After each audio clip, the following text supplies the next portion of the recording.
Okay, so I'll get started. Thank you for coming. And this is an unusual subject for I4S, obviously, because it's not about space per se, but it's relevant to our ambitions to become interstellar and to become interplanetary, because if there's an event which wipes out humankind, none of that's going to happen.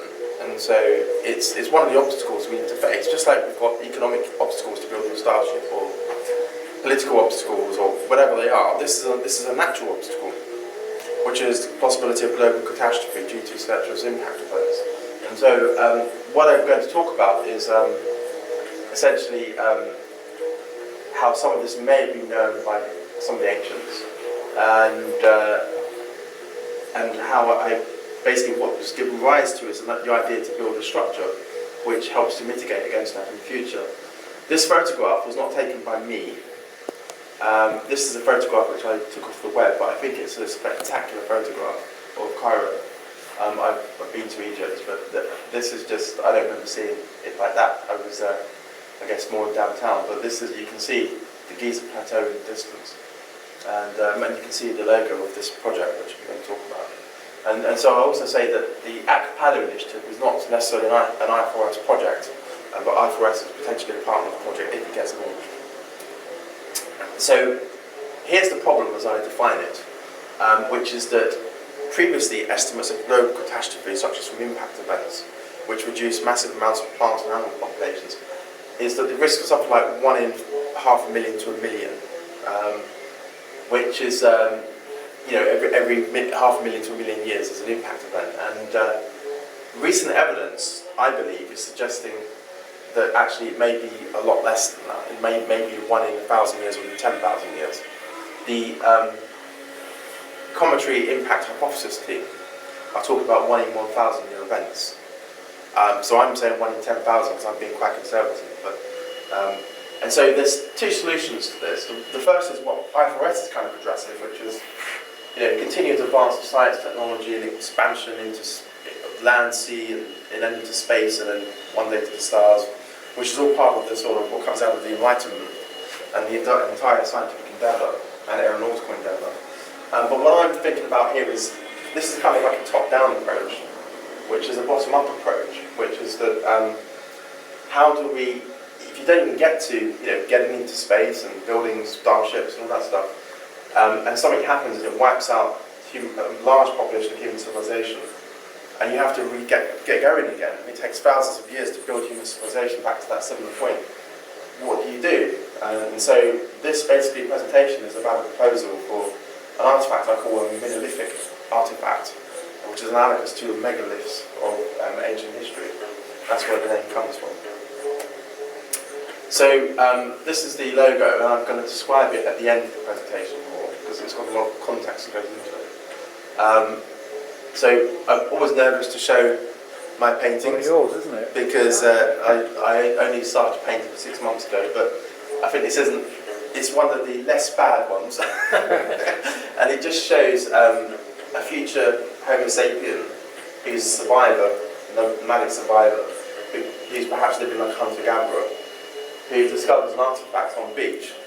And that's kind of the idea of the Apkallu Initiative, is to create an artefact that could aid the future survivors of the human race, so that they can rebuild the world. So it's a very kind of apocalyptic theme, as you can see. So some background reading first. So I used to go to the British Museum in London quite a lot, and both been there.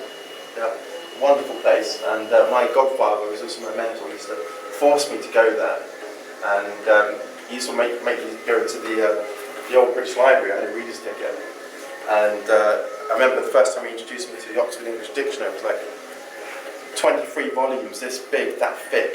He's like, this is the proper dictionary, and making me realise how many words are in the English language. And probably now, that was 20 years ago, it must be double that, I thought.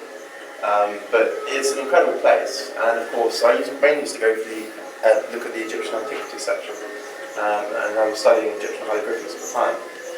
This led to me going to Egypt in 1995, July, August. I managed to find some old photographs. I've still got more, but I can't find them. So this is me in the Giza Plateau. I was about 19 years at the time, and this is my friend Simeon, who I went with, both from the army. And we were about to go riding on these horses across the desert to the pyramid of Doza, at Saqqara, 8 kilometers away. And those horses are crazy. You get on them and you shout Yalla, which is Arab for let's go. And they just go a million miles an hour and you feel like you're going to go flying. It's crazy. And I didn't know how to ride back then. But since then I had lessons in how to ride a horse, but at the time I didn't know how to ride. So that was an incredible experience. And one of the other things I did while I was out there for the summer was I went to Sinai. And anyone been to Egypt? So this is the St. Catherine's Monastery, which is at the bottom of the Sinai St. Catherine's Mountain. This is basically where Moses is alleged to have got the tablets of 10 Commandments from.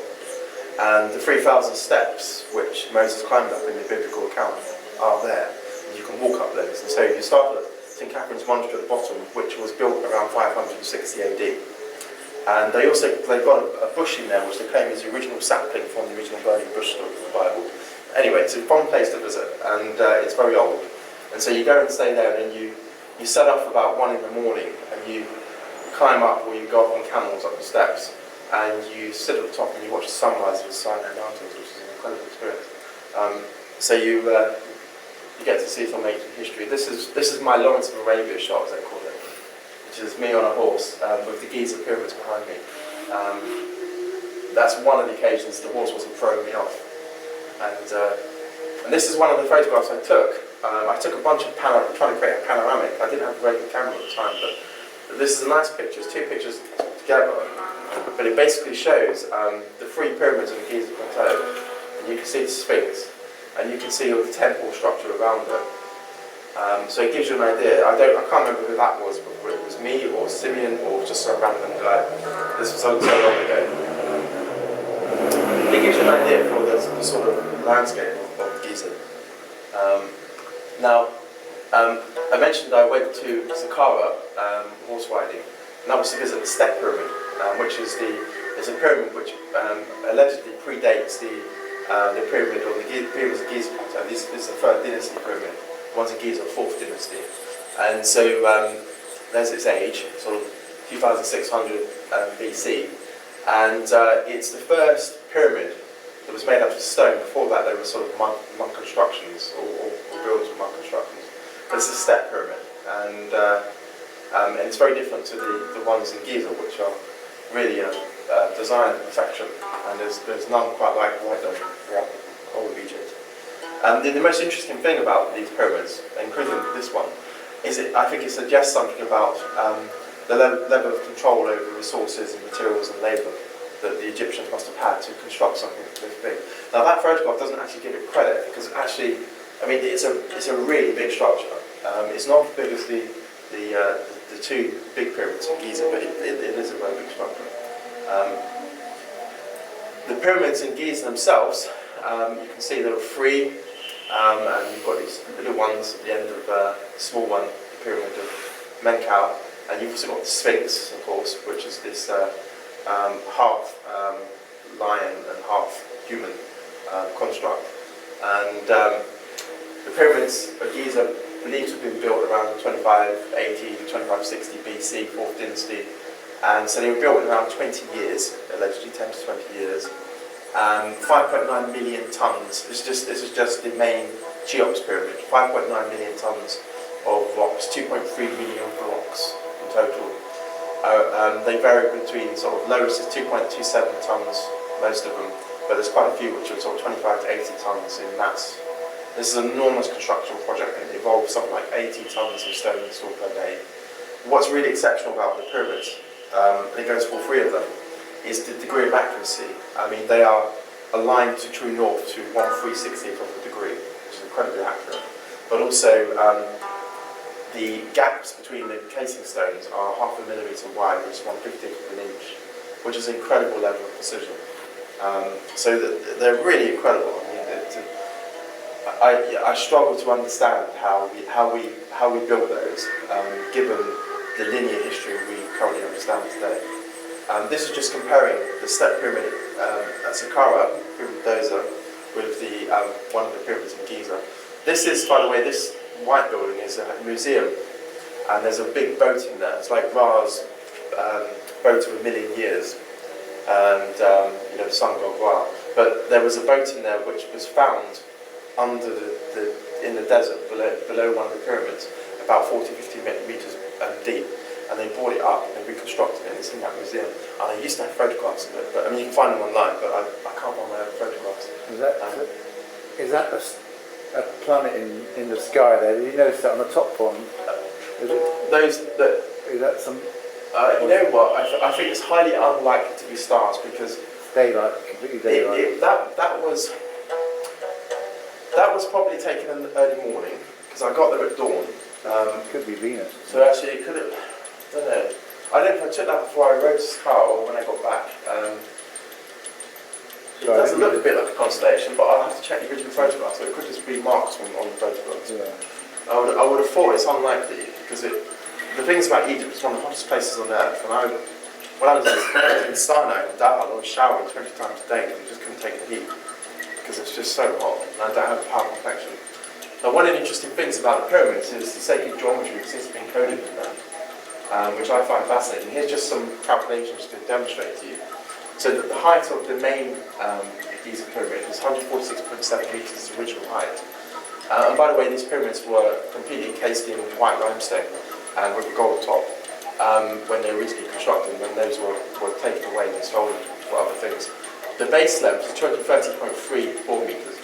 Now, if you take that height, convert it, what I should have done is convert it to miles first. That's what we have to do. So multiply this number, 43,200. You end up with this number, which is the polar radius of the Earth, to an accuracy of 0.3%. That's what you get, the polar radius of the Earth. And similarly, if you take the base, four bases, again convert that to miles and multiply by this number, you get the equatorial circumference of the Earth within 0.57% accurate. Okay, so and these are the actual numbers. This is the actual equatorial circumference of the Earth, and that's the number you get with this calculation. And that's the polar radius of the Earth, so you can compare the numbers yourself. So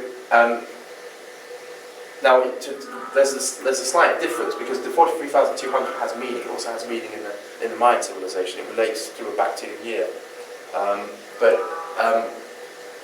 you know, but basically, if you actually were to get the exact numbers of the polar and the equatorial circumference, you have to. Those numbers you have to multiply by. So it's a tiny correction. Now, what's interesting is if you take that circumference divided by the diameter, you actually get a number very close to pi. You get 3.14029, that's the actual number of pi. There's some of the number of decimal places, which is 0.04% accurate. Earth is not actually a sphere, of course. Earth is an oblate because it's spinning. And if you work out the difference you need to correct for, it turns out to be about 0.03%, which is actually less than all of this.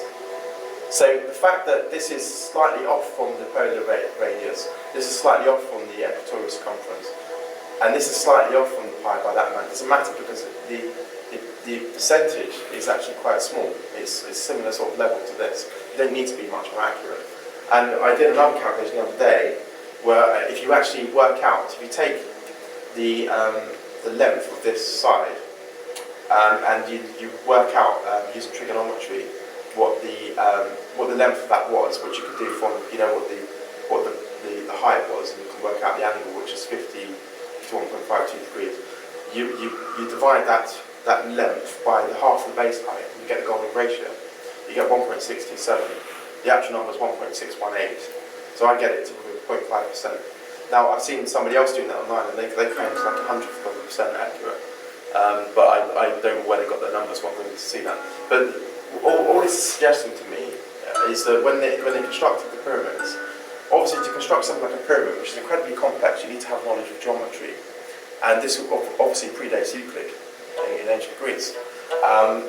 Because you can't construct something like that without knowing something about geometry. So it suggests to me that the people who built the pyramid had studied geometry, and they knew pi and they knew the golden ratio, and that was used in the construction of the pyramid, which I think is fascinating. Is there any link between that 43,200? I mean, that's half the number of seconds in a day. Does that do? Yes. So it is. it is relevant because the Sumerians, which I'm getting on to, invented the 60-second calendar system. So it is all relevant to that. So let's just talk about some other megalithic constructions. Stonehenge, both been to Stonehenge? Yeah, so I've been there, I think 3 times in total. I've been there for a long time, but it's not as awe-inspiring as the pyramids, but you've essentially got this standing ring of stones. We don't quite know the date. It's sort of 3000, 2000 BC is roughly the period. 13 feet high, 7 foot wide, 25 tons each. They're not from the local area. I think they were dragged from somewhere in Wales or something, the stones, where the original quarry was. But they are, the stones are aligned to the sunset, the winter solstice, and also the sunrise, the summer solstice. So clearly it's tracking time in some way with the seasons. Possibly, so it's a form of astronomical observatory, we think. It could have also been a religious site. Some people say a healing place. There's a lot of speculation about the purpose of the Stonehenge. And this is just talking about the period of what it was constructed in, which is the Neolithic period, which goes from 10,200 BC to about 4,500 to 2,000 BC, depending on how you define it, which marked the end of the Stone Age and the start of the New Stone Age, which commenced agriculture and farming, and also the Bronze Age in Europe at least, which was 3,200 to 600 BC. So these are when Stonehenge was constructed, so an interesting megalith. And there's a lot of, people don't often talk about, and they should dig into it, there's a lot of tombs around Stonehenge as well. And I've been to some of those, and they have opened some of them up. And I know that they found some people in those which weren't from the local area. I know they found someone from Germany in one of them, a child, I believe. One of the most recent discoveries is Göbekli Tepe. Have you heard of that? Which is a fascinating place in Turkey. It's a site around 1,000 feet in diameter. It's believed to have been founded around 10,000 BC and abandoned 8,000 BC. So note this predates Stonehenge, predates the pyramids. It contains these huge, sort of 200 T-shaped stones, around 10 tons each, 6 meters high. But it wasn't properly excavated until 1996, and then Klaus Schmidt died, I think around 2014, so he was a German archaeologist. And his opinion, he was one of the world experts in archaeology, his opinion was it was not a settlement, its function was unknown, it may have been a temple of some form, but he claimed that the site had been deliberately backfilled and buried under debris. And there's several layers to it that they've been excavating, but they've only excavated 5% of the site, and that's in Turkey.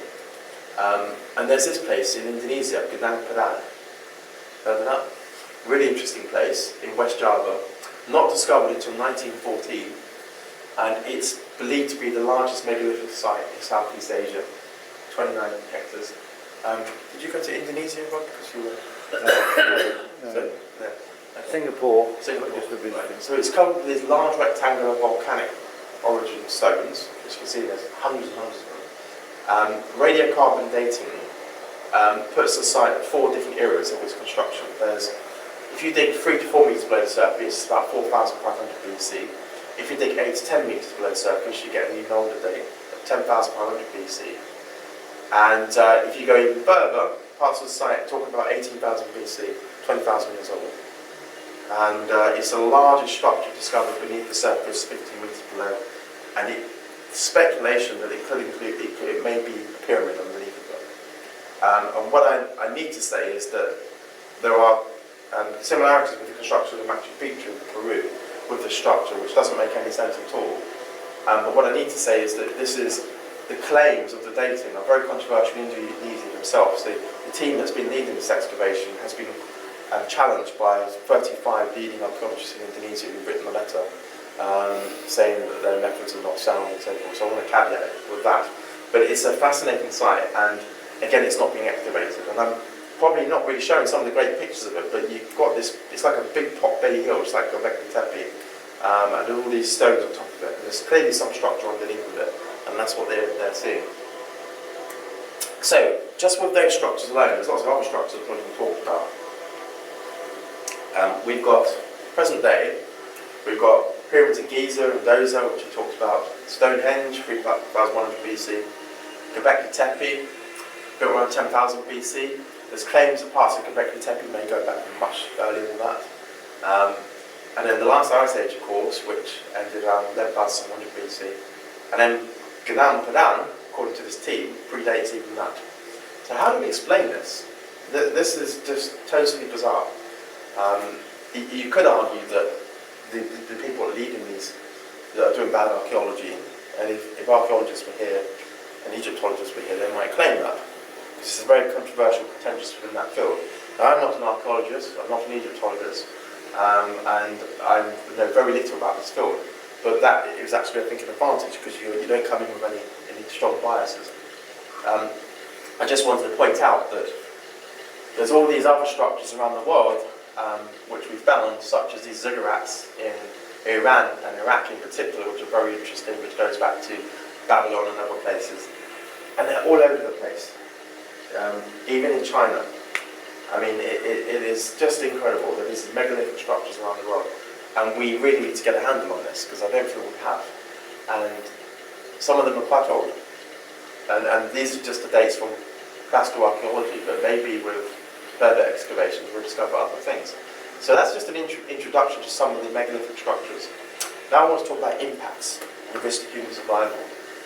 So we've all heard of the KT event, which is the Cretaceous Tertiary extinction, which is believed to have led to dinosaurs to extinction of dinosaurs 6 million years ago, and wiping out much photosynthesis, plants and plankton life due to this prolonged winter. And it's believed that it was due to an asteroid comet, which is around 10 to 15 kilometers in size, with a likely impact velocity of maybe around 20 kilometers per second. And I've estimated this has a kinetic energy of impact, depending on your assumptions about the material and so forth, of 30,000 to 100,000 gigatons TNT equivalent, depending on the assumptions you make. And it left an impact crater in the Yucatan Peninsula, around 100 meters high, tsunamis around the impact zone, spread over 3,000 miles. And there's lots of evidence for that in terms of the sorts of things you can find as you go out to that radius 3,000 miles, which suggests it was that impact. And I always like this expression that essentially dinosaurs became chickens and trees became Homo sapiens. I always think that's quite funny. So that's the most famous one. We know about Meteor Crater in Arizona, which I have not been to, but keep meaning to go there. It's an object around 50 meters, nickel iron it's believed to be, impacting the Earth around 50,000 years ago. Impact velocity may have been as high as 20 kilometers per second. And I estimate the kinetic energy of the impact will be up to 26 megatons TNT equivalent. And the crater remains of the impact quite large, 1.2 kilometers in diameter, 170 meters deep. And you can go and see that today. And we know about Tunguska in Russia. In 1908, this impact event, or the comet, which is believed to have detonated in the atmosphere, not actually impacted the ground, but causing a flattening of the forest around 2,000 square kilometers in size. And the estimated energy of that impact, again, is around 10 to 15 megatons TNT equivalent. Shoemaker Levy 9, which has happened in our lifetime, we've all witnessed this. Back in 1994, the comet that split into 21 fragments hit Jupiter at around 60 kilometers per second. That's a bad boy speed. And impact energy of that event, around 6,000 gigatons TNT. I mean, if that had hit Earth, we would be in trouble. And that was in our lifetime. Hence the statistics changing. I mean, Jupiter's hopefully catches the lot of these things. And this is a really interesting one. It's called the Berkel crater. And this is a subject of research of the current impact hypothesis team. This is a crater that they found in the Indian Ocean. It's about 18 miles in diameter. And it's believed to have been created around 5,000 years ago. And the speculation is that it created tsunamis around 600 feet tall. The reason they think that is because you go to Madagascar, which is just here, and this is Madagascar. You see these large wedge-shaped hills, which are called chevrons. They are oceanic deposits of microfossils, organisms from the ocean, and also containing materials you expect to find in comets and asteroids and stuff. And it's basically the suggestion is that tsunamis swept across the Madagascar landscape and created these enormous deposits and hills. And this is one of the things which is supporting this hypothesis, including the fact that they've actually found a crater at the bottom of the ocean. the speculation is that this event may have been the source of the famous deluge, which is mentioned in so many of the religious and biblical texts around the world, in many cultures, not just the Bible, but in other places. And in our own recent times, only last year, we had this interstellar asteroid, Ma, which the IFRS was involved with researching a little bit, which came in out of nowhere, and everyone got very excited about it. Its impact energy may have been up to 50 gigatons TNT if you assume it was all iron, but we don't have a lot of information about it. But it came in suddenly and very fast, and of course it's now out by Jupiter at the moment, heading towards Neptune. Now it's believed that around 16,000 objects have been found near Earth, and this is a very small fraction of total things out there within our kind of Orca radius, possibly 1 to 2 million objects like this. This one's a bit different because it's interstellar in origin, but there's lots of objects that are potential threats to us. And so the statistics are a real concern. And this is just to illustrate, this is a most recent event, this is this year, hence its name, asteroid 2018 GE3. It passed close to Earth on the 15th of April this year, and was spotted 119,500 miles away, which is closer than the Moon. And it was observed by the NASA-funded Catalina Sky Survey project at the University of Arizona. And it was observed a mere 21 hours before the closest approach to Earth. So they're not really catching these things soon enough, because that doesn't allow any time, if it was headed towards us, to take any mitigation strategies. And it's believed to be around 150 to 360 feet in size. So how many more are out there? By the way, I just realised the music's still on. Do you want me to turn it off for you? I'm okay with it. I don't know if it's... Okay, I'm happy to leave it on if you want. I just realised it's still on.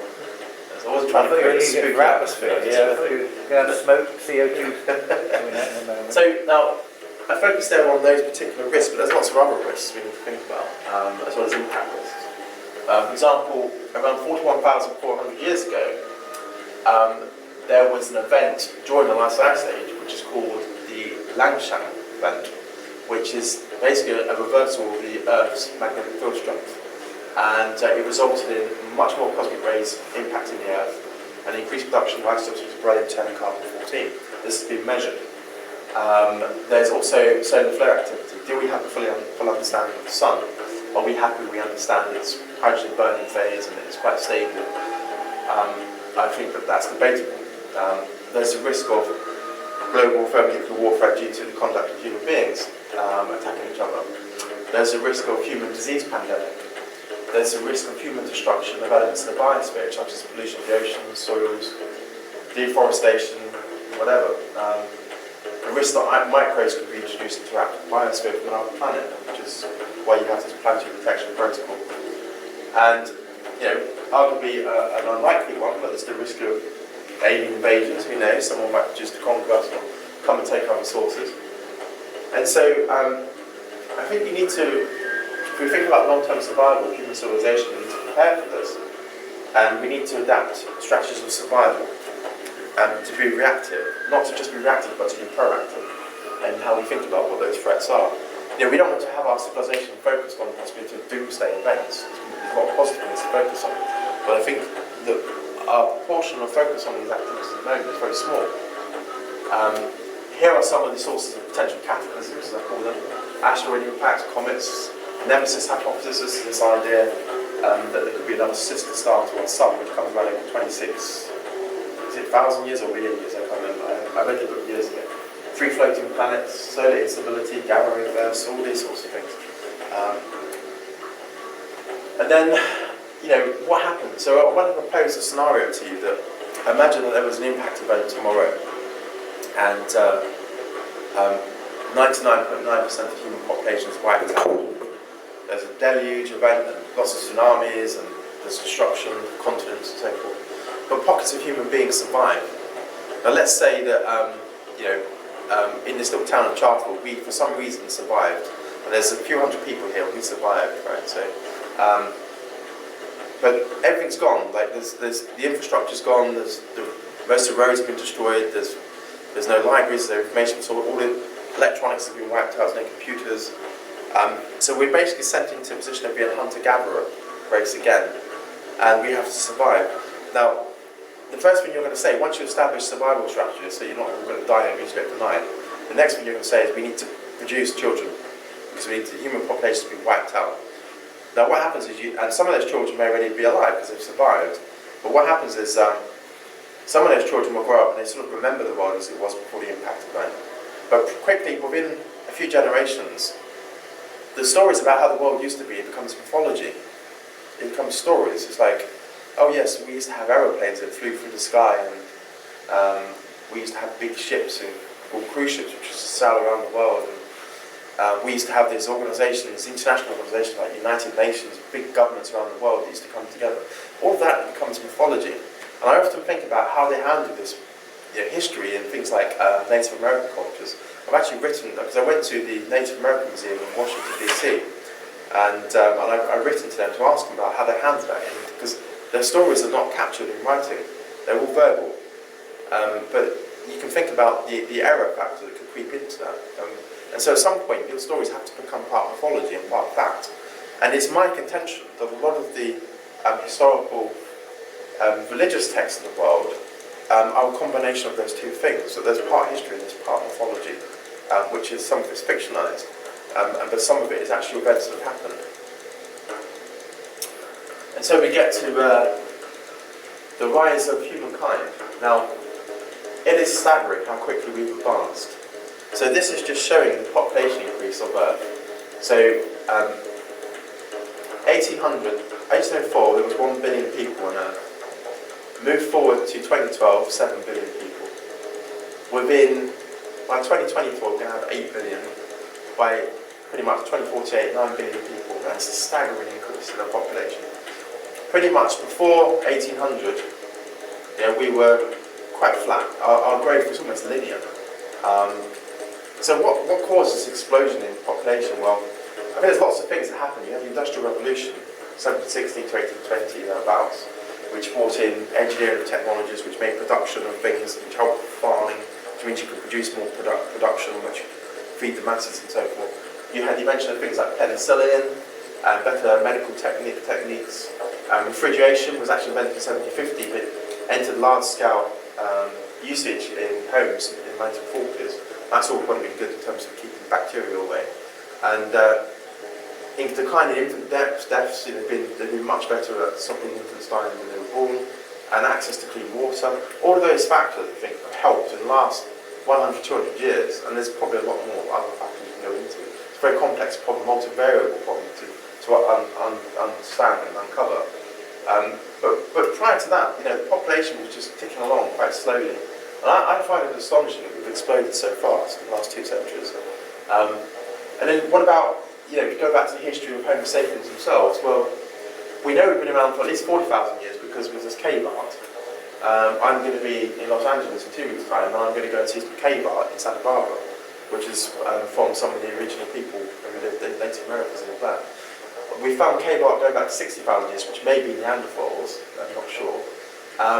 And the claim is that Homo sapiens may be 100 years old. There's some estimates have seen up to 130,000 years old. Some claims have seen up to 180,000 years old. But there are suggestions we could be even older. There are versions of the artefact hypothesis which puts it at 350,000 years old. Such as, for example, findings at Jebel Uhud in Morocco, where they found a skeleton that's 300,000 years old. It's very similar to Homo sapiens. There's one in Ethiopia, 160,000 years old. And so I think, we moved, during the Neolithic Revolution, we moved into an agricultural farming civilization from hunter-gatherer, only in the last 10,000 years or so. But what were we doing for the rest of that time? If humankind's been around for certainly 100,000 years, but I would suggest it may have been 700,000 years. What were we doing at that time? Why didn't we explode, and why didn't we get organised? And basically, I think it's astonishing that in the last 10,000 years, we've gone to aeroplanes, communication satellites, etc., computers. And yet, if you look at those prehistoric humans, even 100,000 years ago, pretty much their brains are the same as they are today. So I don't know how you explain that. I mean, it could be, I have a question here, which is, in the event of an impact event, rather than a cataclysm, assuming small pockets of human communities survive, most of human civilization, social and technological infrastructure is destroyed, how can we ensure a chance of rebooting human knowledge? And is it possible that we've been here before? In other words, we're repeating history. Because we get wiped out, and it's like, what's happened to us again? If it has happened to us again. Hence, this brings me to ancient Sumer, which is another.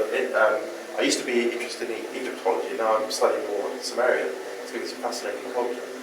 So Sumer is the earliest known civilization in historical Mesopotamia, and it's located in today's modern Iraq. And that whole Persian area around Iraq Syria is a fascinating area historically, which we can't get access to a lot of those archaeological sites because of the constant conflicts.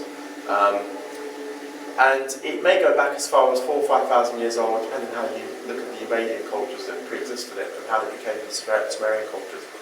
But the people are credited for many things, many inventions, including the wheel, by the way. The Sumerians are the first to invent the wheel. Advances in architecture, mathematics. So here's some examples. You were asked about 43,200. The Sumerians invented 60 seconds in a minute. I don't know if you know that.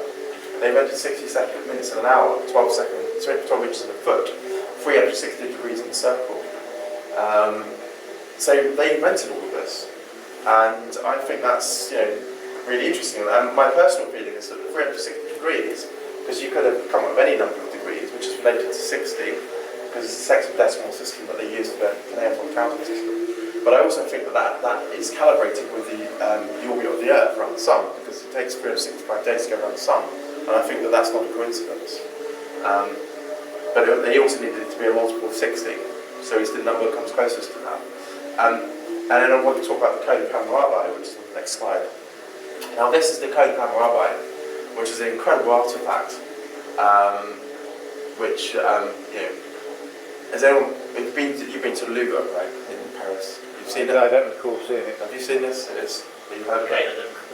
Well, it's basically, it was uncovered in only 1901, and it's made out of, it's called basalt steel. It's over 2 meters high. This is a photograph I took myself.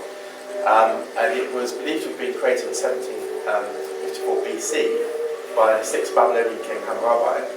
And it's written in Akkadian language, which is similar to Sumerian, but it's using cuneiform script. It contains 282 laws, 44 columns, 28 paragraphs. So if I was to zoom into that, you'll see cuneiform all over it. And it contains several things, such as matters of contracts, law, family relationships, military service, how a judge should conduct himself.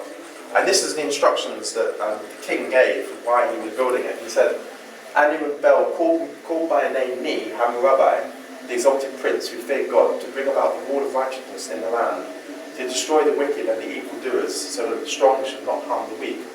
So that I shall rule over the black-headed people like Shamas and enlighten the land, to further the well-being of mankind. These are the words from the king Hammurabi when he created this. And I was reading only today that apparently that whole still structure was meant to be an index finger, which I didn't realise, which is, I think, incredibly interesting. Now, they have creation tablets which are called the Enuma Elish, which is their creation stories. And it's all written in cuneiform. It's around 1,000 lines of cuneiform text on 7 clay tablets, hence it's often called the 7 tables of creation. And the focus of the text is on the creation of humankind for the service of the gods. And I think that you can demonstrate very clearly that the text has clear lineages to the Judeo-Christian Bible, because there's lots of stories such as the deluge, which is in the Enuma Elish as well, and I'll get to that in a moment. I just wanted to introduce you to one of these artefacts. So this is an artefact here, which is, it's called a planisphere. This is a replica, this is not the original is in the British Museum, but it claims to record an impact event of, the authors who wrote a book on it, so I should say, it was Alan Bond and Mark Hensel, who you probably know, and they wrote a book on this, and they claimed it records the impact of an asteroid or comet of Cuvius in Austria, 3100 BC, and it may be one of the oldest astronomical records. It's written in cuneiform, so do have a look at that. This is a copy, it's not the original, and the book's there if you wanted to read it. So that's the first artifact I want to introduce you to. The other things I should introduce you to, because these would be worth to look at, is If you want to look at what happens when an impact event gets hold of sand and rock and stuff, what it does to it, this is called Libyan desert glass. You find this in the Libyan desert. That's what it looks like. It's this green sort of colour. And that's what happens when it gets kind of nuclearised. And if you want to compare that to trinitite, which is what happened during the Trinity detonation, this is actually trinitite from the Trinity vessel. Is it still radioactive? No. But you can compare that. So that's what happens when a nuclear explosion. I'll get to these other ones in a moment. So, now, what's interesting is the Sumerian creation stories tell of a terrible storm. The rocks are large buried for 7 days and 7 nights. Sound familiar? And it's very similar to the deluge and the Noah Ark story and so forth. And the suggestion is that the Bible, or people who wrote the Bible, borrowed that text when they created it. So, as I say, people may say this is pure mythology, but I'm developing hypotheses that these are part mythology and part history, and some of which may have been embellished. And what's interesting, if you look at cultures all around the world, from Inca to Mayan to Egyptian to Aboriginal, Native American, Hindu, although you might find the particulars of the stories differ because the cultures are different, their cultural traditions are different, if you step back and look at the generals of what they're saying, you might find a lot of similarities in the generals of their stories, and I think that's very interesting. And I think it's suggestive of a global recording of events that may have occurred. And I come to Oannes. Now, what's interesting about the Sumerians is they didn't claim credit for their knowledge. When they had this knowledge of architecture and mathematics or something, they claimed it was given to them. They claimed that these beings came out of the ocean. One was called Oannes, or Darpa, and there's about 7 of these creatures. And they were described as having the body of a man and the head of a fish. And this is the second artefact to look at. This is not the original, but this is an exact replica of a Sumerian sculpture that was found of Oannes. You can see it's a man wrapped in a fish. That's what this creature is. And that picture there is not a cartoon that somebody's drawn to capture. This is an actual image from the Sumerian text that they created. This is an actual image. It's like their equivalent photograph, what they constructed. Now, our account of this being was from Berosus, who in 290 BC wrote this account, and this is his exact words, which is worth saying. He said, at first they led a somewhat wretched existence and lived without rule after the manner of beasts. Just sounds like hunter-gatherers. But in the first year appeared an animal endowed with human reason named Oannes, who rose out of the Erythraean Sea at the point where it borders Babylonia. He had the whole body of a fish, but above his fish's head he had another head, which was that of a man, and human feet emerged from beneath his fish's tail. He had a human voice, and an image of him is preserved unto this day. He passed the day in the midst of men without taking food. He taught them the use of letters, sciences, and arts of all kind. He taught them to construct cities, to found temples, to compile laws, and explain to them the principles of geometrical knowledge. He made them distinguish the seeds of the earth, and showed them how to collect the fruits. In short, he instructed them in everything which would tend to soften human manners and humanize their laws. From that time, nothing material has been added by way of improvement to his instructions. And when the sun set, this being, Oannes, retired again into the sea, for he was amphibious. After this, there appeared other animals like Oannes, and they're known by various names such as the 7 sages, but they're also called the Apkallu, hence the Apkallu Initiative. Because what the Sumerian mythology is saying is that knowledge of science and mathematics and geometry and architecture and agriculture and laws was given to the Sumerians so that they could become civilized. And so obviously with this scenario that I'm building is that there's a global cataclysm, humankind is wiped out. And at some point we're sort of barbarians trying to survive day by day, and how do we become civilized and how do we build human civilization? And so we don't have the advantage of the Apkallu creatures coming out of the sea, whoever they were, but what I'm suggesting is we build a device that does the equivalent of that, and that's what we're getting to. And so if Homo sapiens had been around for 700,000 years, and the brain sizes of ancestral humans were similar to humans today, why did human civilization not grow in early periods of history? So was it the requirement for minimum critical population mass? Was it climatic conditions?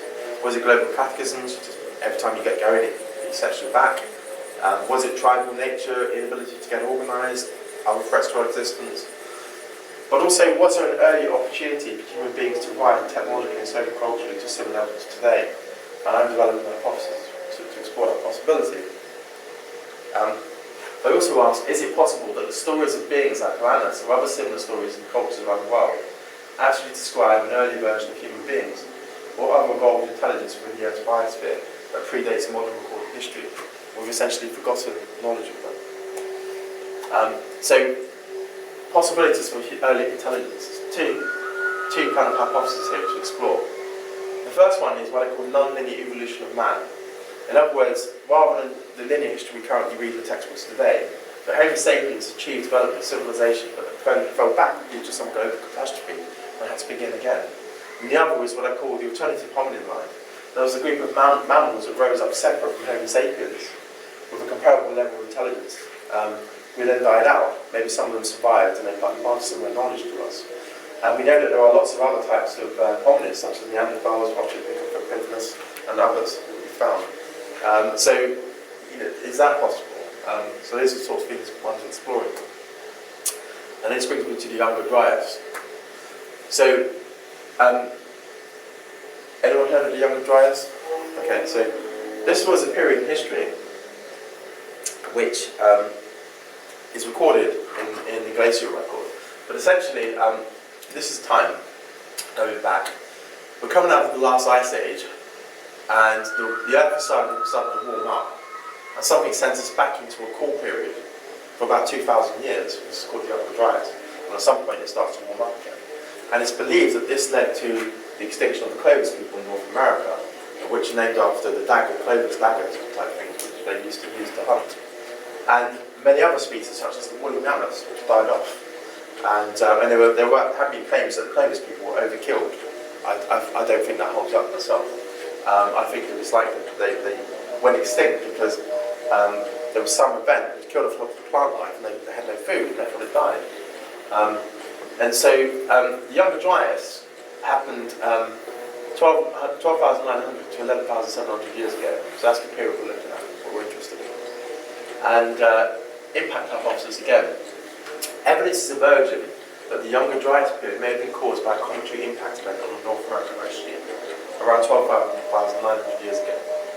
And if this is proven to be correct, this again raises the possibility of global cataclysms being much more frequent than we think. And so I've been gathering a lot of literature on this subject. And by the way, they're talking about an ice sheet on North America being about 2 miles high at the time that this impact occurred, because you were in the ice age, remember? And here are, for example, some of the papers that I've been gathering. Just look at the titles that support. There's a whole group of the cometary impact hypothesis team who are putting this together. Multiple lines of evidence of possible human population decline, sentiment, reorganisation during the early Younger Dryas. Evidence of central Mexico supporting the Younger Dryas extraterrestrial impact hypothesis.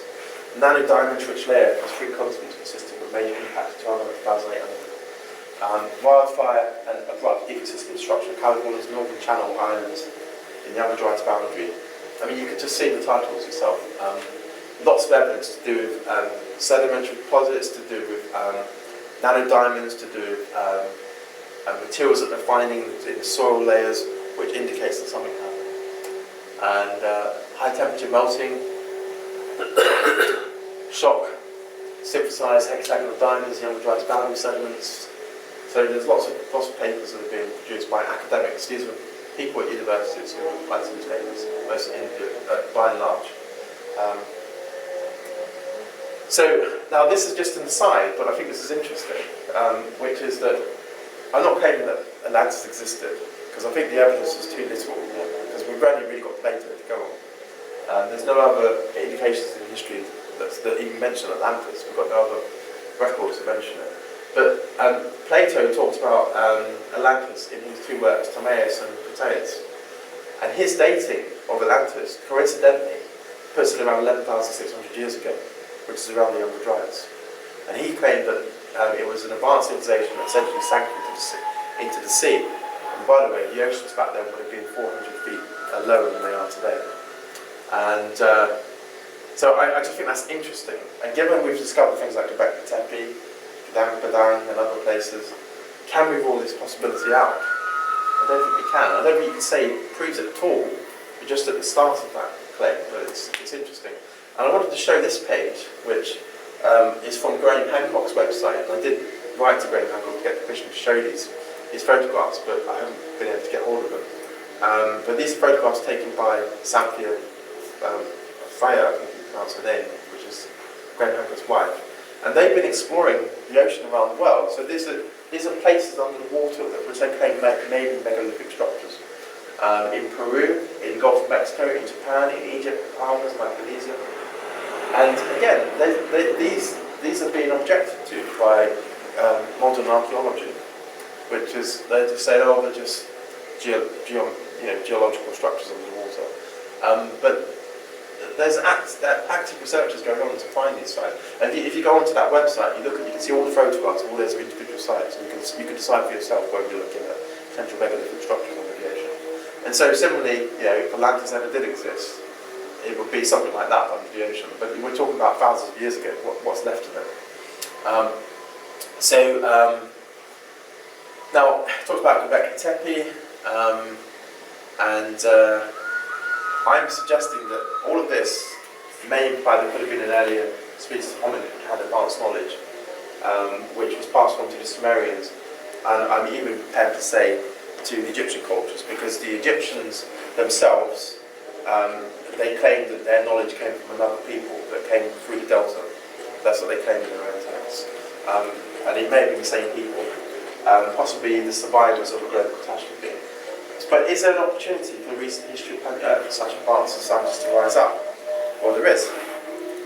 And it's to do with the interglacial periods. If you want a copy of the presentation, you can read that yourself. It's just explaining what the oxygen ratio is and how much to do the precipitation of the water vapour, and how they get the, this is from a paper I'm writing on the screen grab the page. But basically what we're interested in, not the major quaternary ice ages, but the interglacial periods, which we'll get to. But what they do is the same way they do climate science, is they basically look at this oxygen isotope ratio, oxygen 18 to oxygen 16, and they're looking at the difference between what they measure and what's called the Vienna standard mean ocean water level. And it's different for different oceans around the world, because different oceans have different levels of salinity. But they essentially from this they develop what's called a temperature proxy. And that's what this is. And this is how, if you look at all the climate science stuff to do with global warming and stuff, this is how they do it. They use this equation.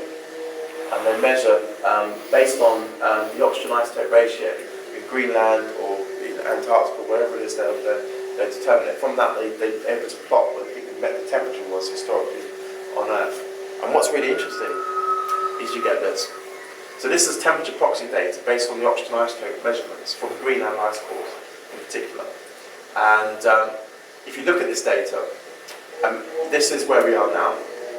And if you just go historically, what you can see is that in the interglacial periods, when there's been mini ice ages and then it warms up, then another mini ice ages, you get these periods where, lasting tens of thousands of years, where the Earth has similar climatic conditions to what it does today.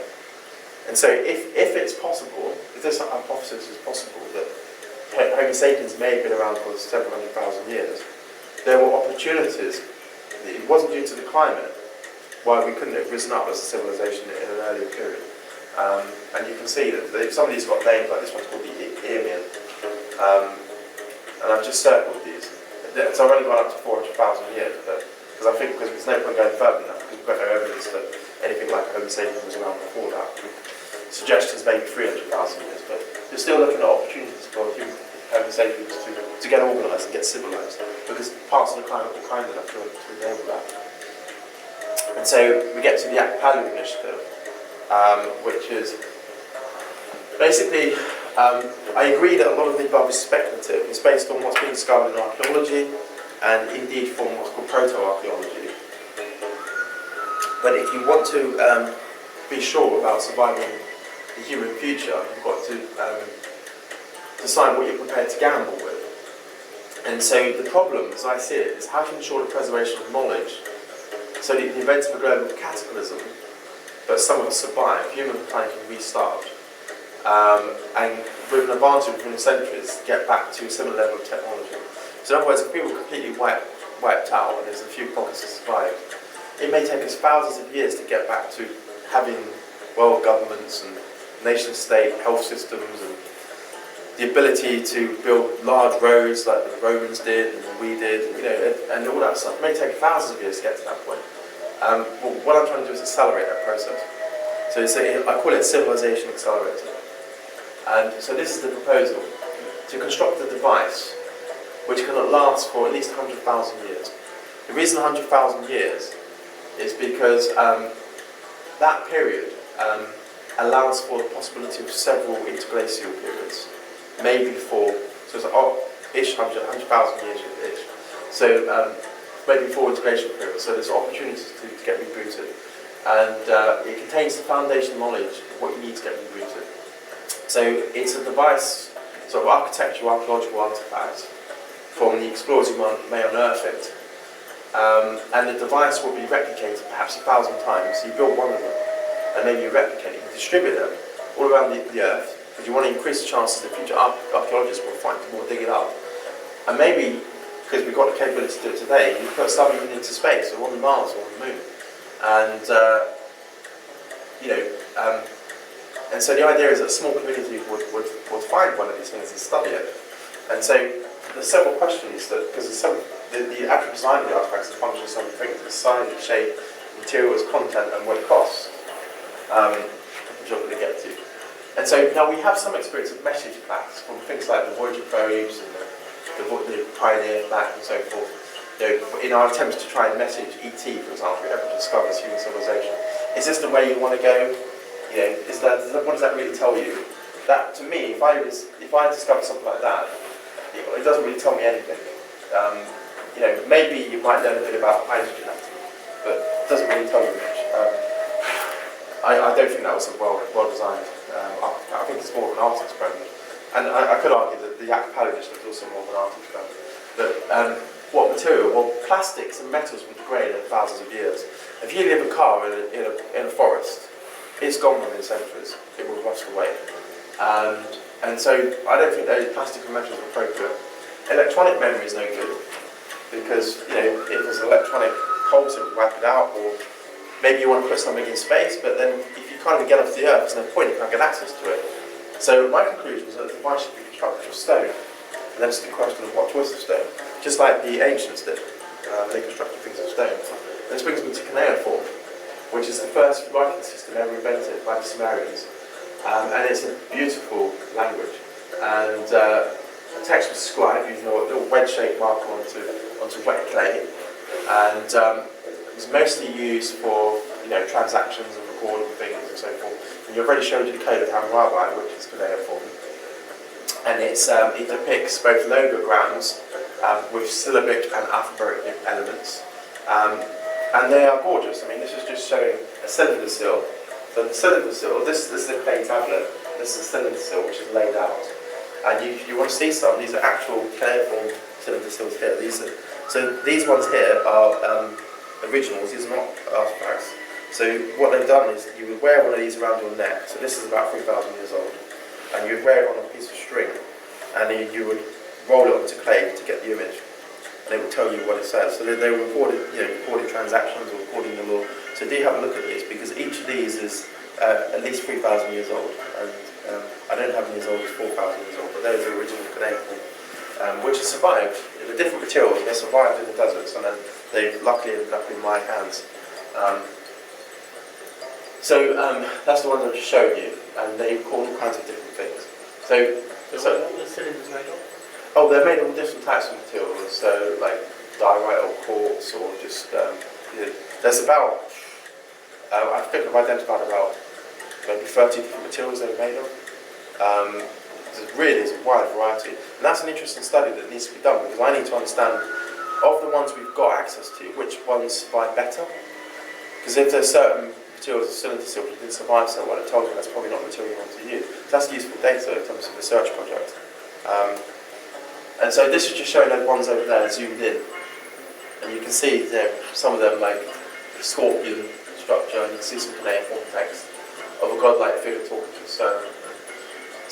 But the problem is the cylinder sills, they're very small. So, and you can only get a certain amount of information on them. So would that be appropriate size? So information. It's important to note that every choice about device must be deliberate.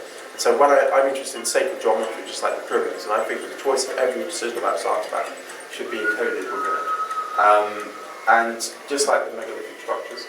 And what's really interesting, just as an aside, is I found a lot of sacred geometry is not accessible if you say move to metric system. If you just go on the basis of SI units, which I'm happy to use, but you actually need to move back to imperial units and older units even to actually try to work out some of the encoded geometry in these structures. And I find that interesting because most people tend to use SI these days, except the older generation. Oh gosh, we'll get on the starship before over. I think what it is that it said, hang on a minute, when I was built in SI. How much we give up? So that's an interesting question. So, wondering what sort of knowledge? Well, I think there's fundamental knowledge. Like the Romans had this concept called the trivium, which is logic, grammar, rhetoric, and the quadrivium, which is arithmetic, geometry, music, astronomy, which seems to teach the children of the Roman Republic. And so is that the sort of knowledge you want to capture? It could have all kinds of disciplines of thought, astronomy, geometry, physics, philosophy, history. You know, it's a judgment on what you want to include in it, because it needs to be survival information to get you through the global capitalism, but also you want to have enough to accelerate you towards becoming civilization again. And then, so this requires experts in all those disciplines. So if you're going to have, for example, grammar, well, I'm teaching you basics of grammar, or you need some linguists. And so the goals of the artefact is essentially the continuous survival of the human species, hopefully at peace.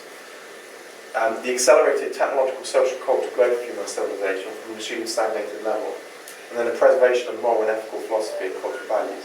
And that itself is all a debate because, you know, whose ethical philosophy, whose cultural values? So it's a huge undertaking to even just build. I mean, I could do it myself and not consult anyone, but then, you know, what's the chances that I've got it all right? It's quite low. You need the experts. So there's all kinds of information you can think about encoding. It talks about encoding Hammurabi, for example, which encoded legal stuff. And there's 10 Commandments. So if you had a bunch of lawyers in the room and you said, give me, I'm going to say not the 10 Commandments, but the 12 axioms of law that you think all civil law is based on, that leads to a fair legal structure, and you've got to debate it, come up with the 12 things I want to record, so that future civilization, they would know what is a just society. So, for example, an eye for an eye was on the code of Hammurabi. They came up with that as one of the tenets of what law should be. Are the 10 Commandments the right things you would use? That's a debate. There's things in science which we might think is incredibly valuable, like what does it mean to a civilization that is given the periodic table of the elements? You're told these are the materials that we found on Earth. You know, what does it mean to them? Once they study it, they understand what it's saying, and they go, "Oh, I realise now that this thing which we are breathing, which we call oxygen, which actually is this one on the table." And they start to realise that there's another one which is iron, which we use to make these anvils with, and that's actually on it as well. And then they can look for the other metals, and it kind of accelerates them. Or maybe if you want to tell them about the standard model particle physics, what we found about leptons and bosons, and there's half-integer spin and full non-number spins, or photons and muons. Do you want to tell them about that, or is that necessary? Hesper-Russell diagram, stellar structure, another beautiful thing. Teaching them about the evolution of life on the stars. Or is this too much? Or is this too much information? Is it too academic? Is it not that useful? So it's a judgment call on how sophisticated the knowledge should be. So it's just a bunch of questions here. Like in this picture, you've got lots of laws of physics, for example. Which ones would you choose? Are the 12 commandments the basis of moral or legal system? What are the 12 physics equations from which all others can be derived? Richard Feynman used to say you should understand the basic physics and you should be able to derive everything else in principle. What knowledge about architecture is essential to derive all other knowledge that essentially you can construct a temple or a pyramid or whatever it is you want to build. What are the 12 things about human biology we would know in principle? Like obviously you think we'd want to know about bacteria, which we might not have known about in the past, because that's pretty important. When we don't know about bacteria and we don't wash our hands, life forms die, right? So that's quite important, understanding the cellular model of organisms. 12 things in astronomy about the universe. What would you say? Is it necessary to know that there's galaxies, that the universe is expanding? Do they need to know that information? You know, what's the 12 most important things they need to know to get agriculture going? You know, about soils, for example.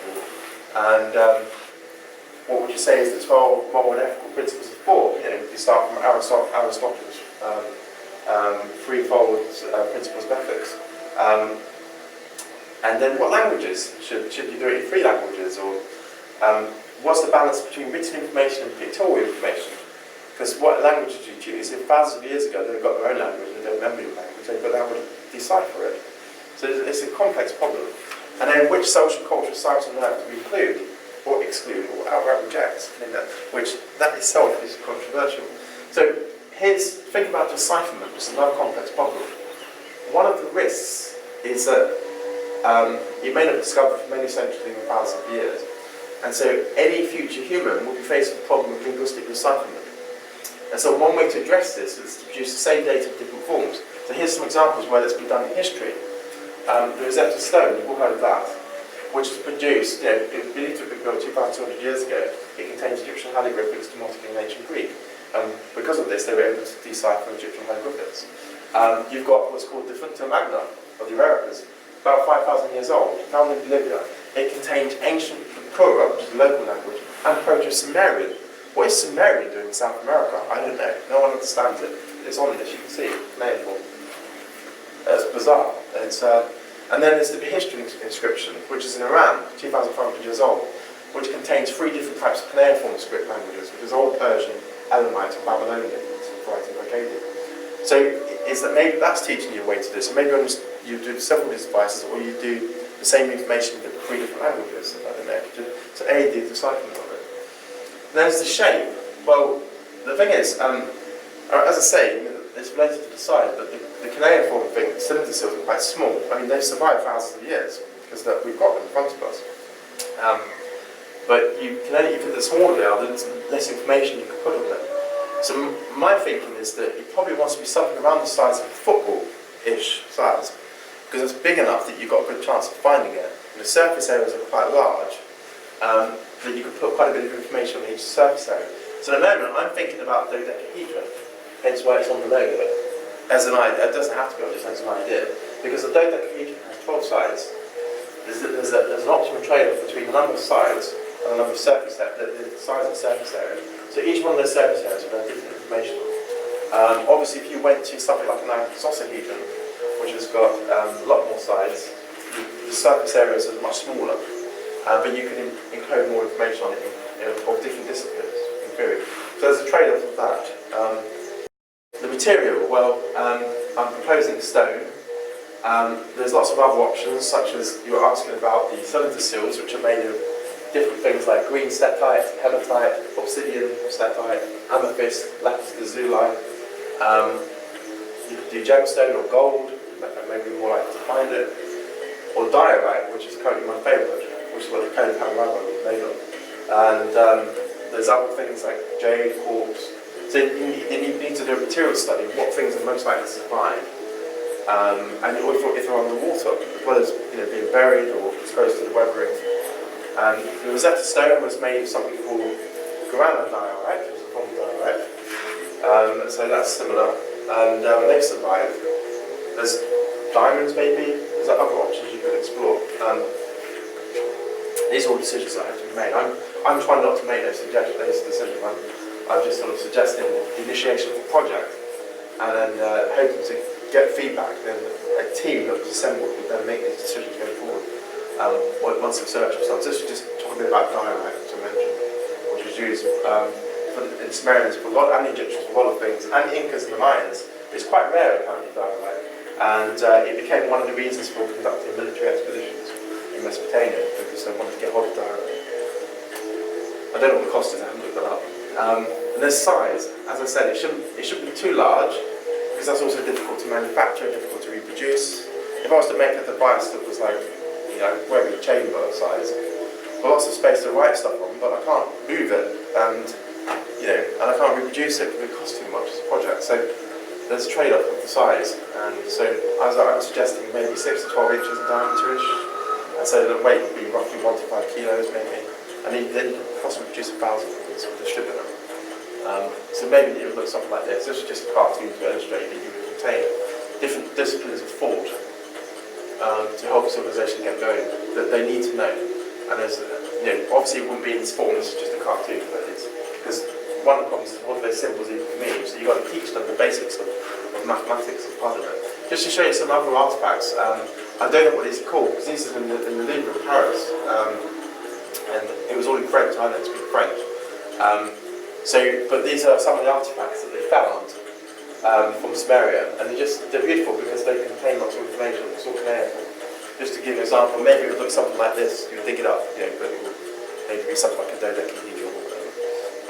So you can visualise what I'm talking about, and then you would study it, and then it would teach you. Information density, how much information do you want to compact on it? And so, I mean, I'm just talking about think about bits of information, which is also related to entropy. And there's linguistic information type, so does it want to be just logograms or just representative words or phrase or concept like Egyptian hieroglyphics, or do you want it to be phonogram in base as well, so it's a sound representation of it. And then I think about structure of language, so you've got written symbols which are called graphemes, which then leads to the phonemes, which is the spoken words, which is how we speak the English language that I'm speaking now. And then you really want to involve linguists because if you start to actually put text in it describing things, you then have to think about the structure of language and how, what's the syllable? You've got a nucleus, which is the vowel, and you've got the consonant which comes after, which is called the coda. These two make up what's called a rhyme. And then you've got the consonant that comes before it, which is called the onset, and this all together makes a syllable. It's amazing just to think how complex just a syllable is. But linguists understand this.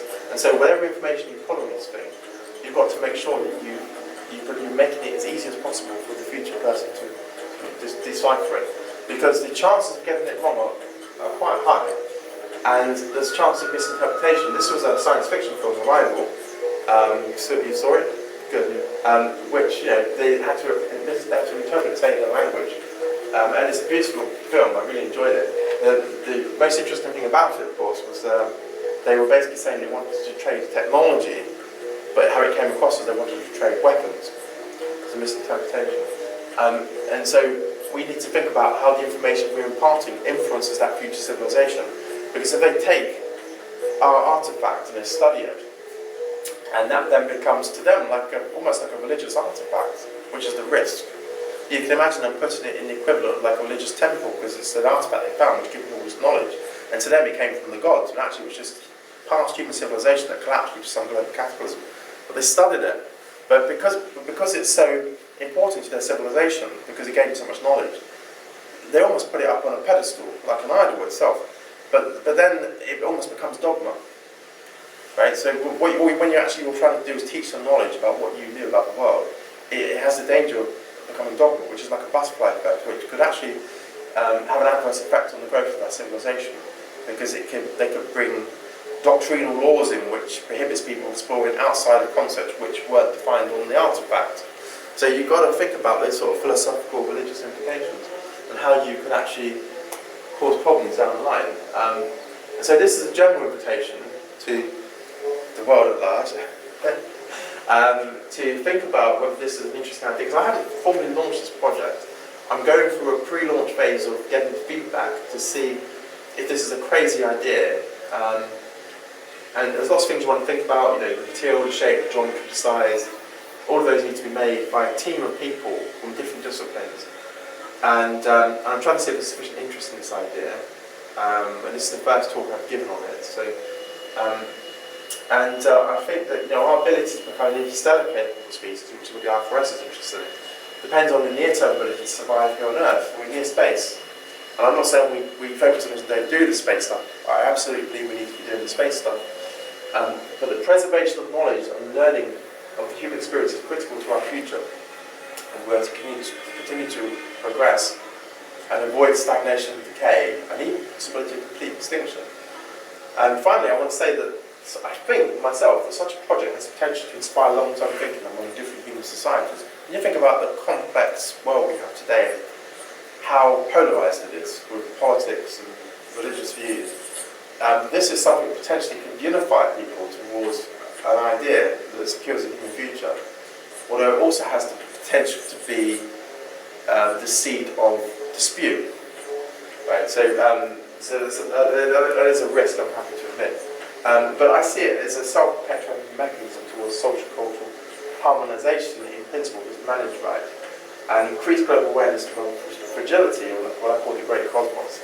And because it's an interdisciplinary nature, it has the potential to involve all of humanity on its journey, just like Interstellar does, as we journey work towards a backup plan to ensure we can survive into the future.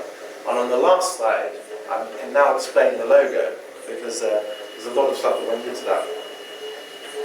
And so what you essentially have with the Apkallu Initiative is what the artefact may look like hypothetically.